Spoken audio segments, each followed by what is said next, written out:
Welcome to the February update from the Master Board. I'm Bob Walter, President. With me is Randy Robbins, Vice President. We're going to be going over a lot of important items with you today.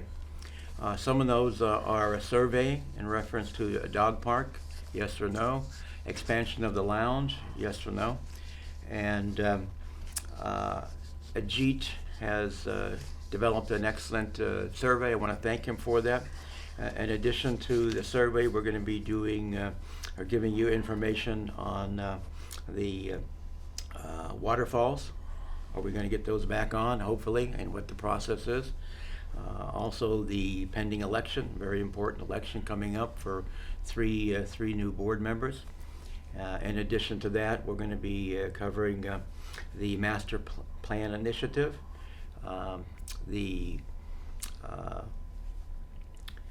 what was the other thing that you're going to be covering?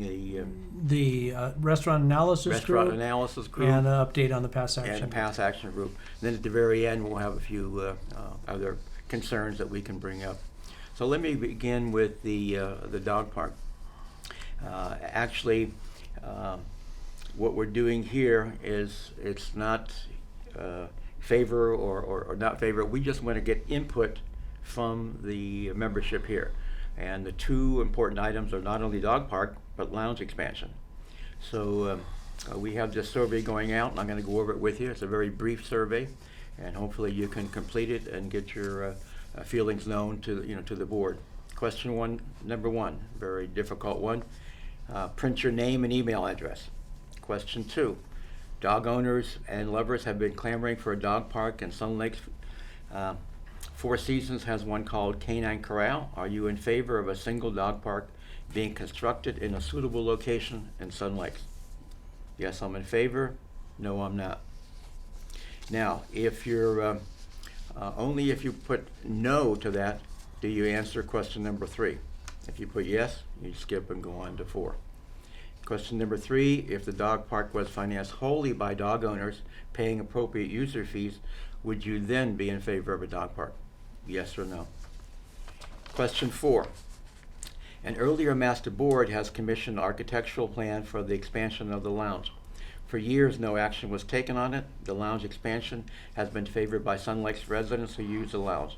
Additionally, the board would like to see this option as a means to reduce financial losses in the restaurant and lounge. Historically, the lounge has made a profit and the restaurant has not. So we will expand the floor of the restaurant and contract slightly the floor of the restaurant. The master board believes it will enhance the experience of Sun Lakes residents who use the lounge while simultaneously improving its finances. Please bear in mind that the funds will be utilized from the Capital Improvement Fund. Monthly assessments will not be increased because it's coming from the Capital Improvement Fund. Are you in favor of this initiative? Yes or no? Question number five. Please identify any issues, areas of concerns, or comments related to living in this beautiful community that you would like the board to be aware of. So any other concerns that you have, please put it down. It's an open-ended question. And that's it. There's only 5 questions, and I hope that you can take the time to fill it out. We're having the district delegates attach the survey to their newsletters. They'll be coming out to you this month. So we'll wait and see what the results are. Essentially, we do have a dog park, ad hoc dog park committee. The chair of that is Steve Neese, doing an excellent job, and we're going to take the information from that committee as well as this to kind of help us, make an appropriate decision. Waterfalls. Last year, because of the drought, the governor came out with a executive order mandating level 2 water restrictions for all water districts in California, the order N7-22. And it was imposed and enacted June 10th of last year. The problem is each district can determine their own restrictions. And our water districts had more strict restrictions than others. You'll see here one of those restrictions is cease all operations of decorative water features fountains and ponds. You'll notice in other communities, down in Coachella Valley, even in Beaumont, they did not have to stop their water features. So what we're trying to do now is bring this up, excuse me, bring this up to the city council and have them change the level 2 water restrictions. They're going to be having a city council hearing on this February 14th, 5 o'clock, city council, Valentine's Day. If you can't make it to express your concerns, you can at least write into them and tell them how you feel about them. If they decide to look into it, they'll then have a hearing, public hearing, 45 days later. If they approve it at the public hearing, then 30 days later, we will then have the opportunity to reopen and start our beautiful waterfalls again.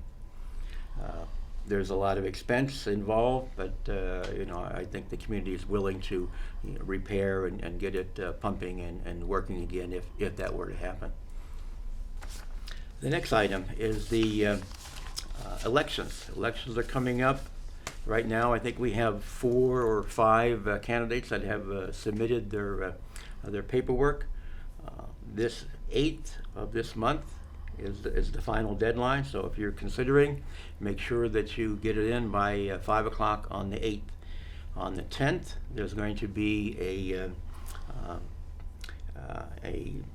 orientation where we kind of let everybody know, what the rules are and what the time periods are and what they need to be doing. The ballots go out on the 10th of March.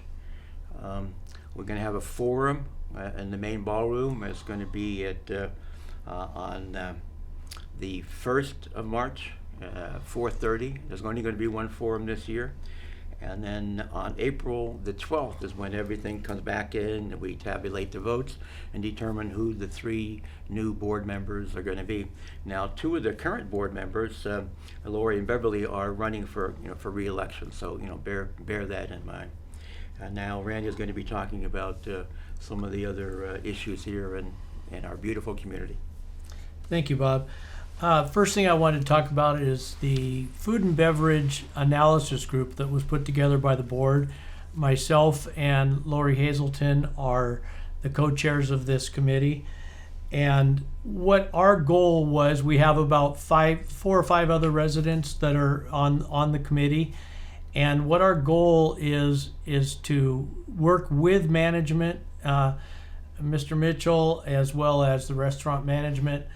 And we're identifying areas using some of us have our business expertise, whether it be restaurants or otherwise, using some of our expertise to evaluate what we see happening in the food and beverage department. Unfortunately, 2022 was not a promising year for the overall, as many of you know in the community. Preliminary numbers for January with some of our changes that we've recommended have already been implemented, and the preliminary numbers for January are much, much better. And so our goal is it is an amenity, but it needs to still come in at budget. That's our goal, is to bring it in under budget, at or under budget. And we think we've made a lot of headway. Like I say, we've identified a lot of areas, and the team, both the restaurant team and the committee team have worked very close together, trying to get all of this working so that we can have a very fulfilling and not necessarily profitable, but reasonably priced amenity. There we go. So that's what's happening with that. It's going to be an ongoing committee and process. We're not going to just say, okay, we're done, this is what we need you to do, although the board has already made some directives to administrative staff and with regards to our expectations. So we will continue to make more directives as time goes on. The next thing that's come up recently over the last couple months is what we're calling the Master Plan Initiative. The board was approached by a couple members of the community to bring our master plan or strategic plan up to date. A strategic plan is our common thing in any organization. Is where you're heading for and what you're heading to do. But we've decided to call this a master plan, and one of the reasons for this is each year we potentially have 2 or 3 new board members that don't necessarily know the structure that previous boards and previous policies have done. Doesn't mean they have to stick to every bit of it, every bit of what everybody else has done, because that's why you elect new board members sometimes. So, but with the master plan initiative, what we're going to do is, when it comes to long-range planning, we're going to have a situation where we're going to get the community buy-in. Everybody in the community is considered a stakeholder. It's a more of a modern business phrase, using stakeholder. And we have key stakeholders that we feel we have here, and that would be our committee chairs along with our board of directors. And they are our key stakeholders. So on February 8th, we're going to be holding a meeting, the full board with these key stakeholders, and we're going to explain to them about the master plan initiative and explain the reason for it. Currently, our strategic plan is, quite frankly, more just a list of items to do. We are gonna put in there what the expectations are and how to do them and what we're going to do. Not literally how as in operationally, but in the planning process. And we think it's very important so that we have a long-range plan, and we know that way we can keep this community going for another 35 years.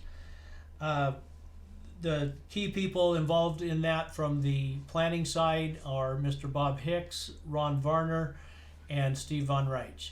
And they are coordinating this. They've put a lot of documents and a lot of stuff together that will be shared with the stakeholders. After that, we will be having, at some point in the not too distant future, a town hall. And then once all this is done, with all the input of the key stakeholders and the stakeholders, then the board will make the final decision if we're going to move forward and begin implementation. And I think it's a great way for us to get moving forward and stepping into the 21st century. And I guess we're in 21st anyway, so I lose track sometimes. So anyway, I think you're going to see more about that. You're going to see more information. Information will be on the website in the near future, so that you can read up on it on your own and understand exactly what it entails. And this will become a partnership between the board, the community, as well as administrative management staff. The last thing I have today, or actually a couple things. One, there's Pass Action Group, as most of you know, is dealing with the issue of the Banning Point warehouse across the street from our main gate. The lawsuit has been filed, as many of you know, and as of the 7th of February, the response to our opening brief is due from the developers and the city of Banning. So once that comes in, then we will have 30 days to counter it as the Pass Action Group, and then it will go to a judge in April or May. There is a town hall. I don't believe this is going to get out in time for it, but the town hall on February 7th at 6 p.m. in the main ballroom. And one other thing, the ballroom carpet, as you hopefully have noticed, we've repainted the ballroom and the areas leading into it around the atrium and the hallway, the bathrooms, the offices. All of that has been repainted and ready for the carpet. There was a delay, as was announced at the last open board session. The carpet was delivered and it did not meet the quality of the expectations. So our dealer sent it back to the manufacturer, and they are making new ones or new carpet on a rush, and we should have that hopefully at some point in March, mid March. We're shooting for, hopefully sooner. So that's the goal on that. I think you're going to be very happy with it, and we're going to be working on some new decorations and wall decorations and so forth, and just make our ballroom the showplace that it's been in the past and will continue to be. So I believe that's all I've got at this point, Bob. Do you have anything else? Yeah, I just wanted to mention kind of like the history of what happened with the waterfalls. When that governor's order was imposed on June 10th, we at first did not comply.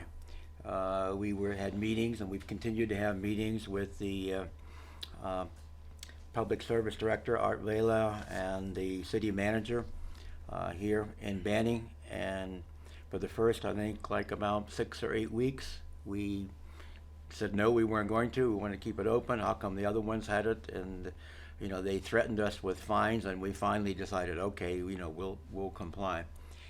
But we've continued to have meetings with them, and they now have it, back on the agenda. And I think there's a good possibility of that being removed, from the city water restrictions here within Banning, and we'll have the opportunity, to get our waterfalls back up and running. At least that's what the objective is. The other thing is that as we continue to meet with city and county officials, to try to address all of our concerns here. One of the meetings, I think later this week, is with the Mr. Gutierrez, who's the County Board of Supervisors, and so we can address some concerns there with the warehouse primarily, and of course, the traffic and other concerns. But as a board, we're politically active, and we're involved in trying to make sure all of our needs are being met. And if you're not politically active, you're not really doing your job properly. Some of the other things that have been impacting us, as you may know, is that the Southern California Gas Company has been negligent in the way they purchase their gas, and the way they impose huge gas bills upon us. Last month, you probably received your bill. It's about 3 times normal. I know we have, but in conversations, apparently that's going to be changing. The rate, the procurement rate that they were getting for their therms was last month $3.45. This month is going down to $1.11. So there should be a drop off, starting next month in your gas bills. Some of the things that you can possibly do in the meantime until that happens is that if you're washing clothes, wash them in cold water.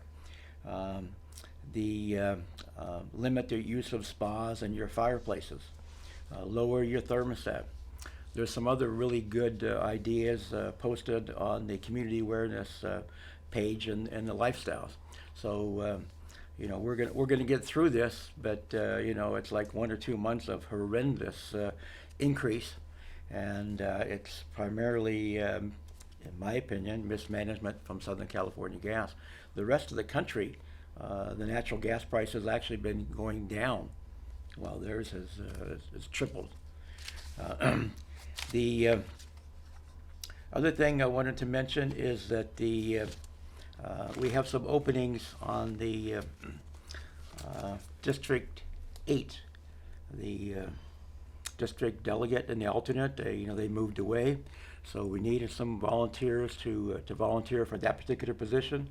So please consider volunteering for District 8. You do not have to live in that district.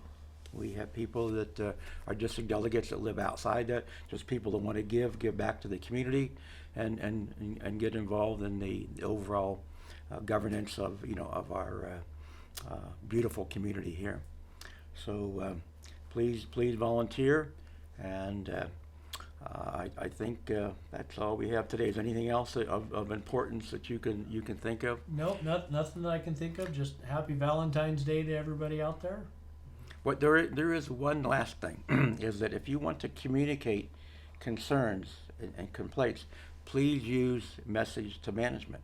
I mean, that's why we established that, so we can track it and make sure it's handled in a timely manner.